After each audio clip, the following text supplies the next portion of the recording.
Chicken biryani, ಈರುಳ್ಳಿ, tomato, ಹಸಿಮೆಣಸಿನ್ಕಾಯಿ, ಪುದೀನ, ಕೊತ್ತಂಬರಿ ಸೊಪ್ಪು. ತಪ್ಪಲೆಗೆ ಸ್ವಲ್ಪ ಎಣ್ಣೆ ಹಾಕೋತಾ ಇದ್ದೀನಿ. ಅದ್ರ ಜೊತೆಗೆ ಸ್ವಲ್ಪ ತುಪ್ಪನೂ ಹಾಕೋತಾ ಇದ್ದೀನಿ. ನಿಮ್ಮ ಮನೇಲಿ ಪಲಾವ್ ಐಟಮ್ಸ್ ಏನೇನಿದೆ ನೋಡ್ಕೊಳ್ಳಿ. ಆ ಪಲಾವ್ ಐಟಮ್ಸ್ನೆಲ್ಲ ಹಾಕಿಬಿಡಿ.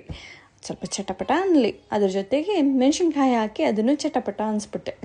ಅದ್ರ ಜೊತೆಗೆ ಈರುಳ್ಳಿ ಮತ್ತು ಪಕ್ಕದಲ್ಲಿ ನಾನು ಅನ್ನ ಬೇಯಿಸ್ಕೊತಾ ಇದ್ದೀನಿ. ಅದಕ್ಕೆ ಕೇಸರಿ ಹಾಕಿದ್ದೀನಿ. ಅರ್ಶಿಣದ ಪುಡಿ, ಟೊಮ್ಯಾಟೊ, ಇನ್ನು ಸ್ವಲ್ಪ ಟೊಮ್ಯಾಟೊ, ಆಮೇಲೆ ಕೊತ್ತಂಬರಿ ಸೊಪ್ಪು, ಪುದೀನ ಸ್ವಲ್ಪ ಫ್ರೈ ಮಾಡ್ಕೋತಾ ಇದ್ದೀನಿ. ಶುಂಠಿ ಬೆಳ್ಳುಳ್ಳಿ ಕೊಬ್ಬರಿ ಪೇಸ್ಟ್ ಹಾಕೋತಾ ಇದ್ದೀನಿ.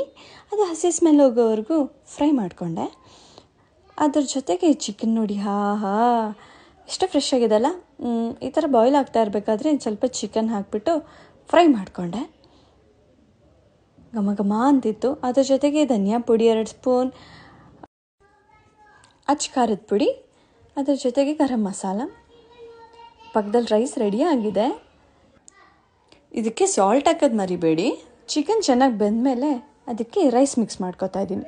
ಈಗ ದಮ್ ಕಟ್ಟಬೇಕು. ತಟ್ಟೆ ಮುಚ್ಚಿ ತುಕ್ಕದೇನಾದರೂ ಇಡಿ, ದಮ್ ಕಟ್ಟತ್ತೆ. 5 ಮಿನಿಟ್ಸ್ ಸಿಮ್ಮಲ್ಲಿ ಬೇಯಿಸಿದ್ರೆ ಇದನ್ನು ತಟ್ಟೆಗೆ ಹಾಕೊಂಡು ತಿಂತಾ ಇದ್ರೆ ಏಕ್ದಮ್ ಮಸ್ತ್.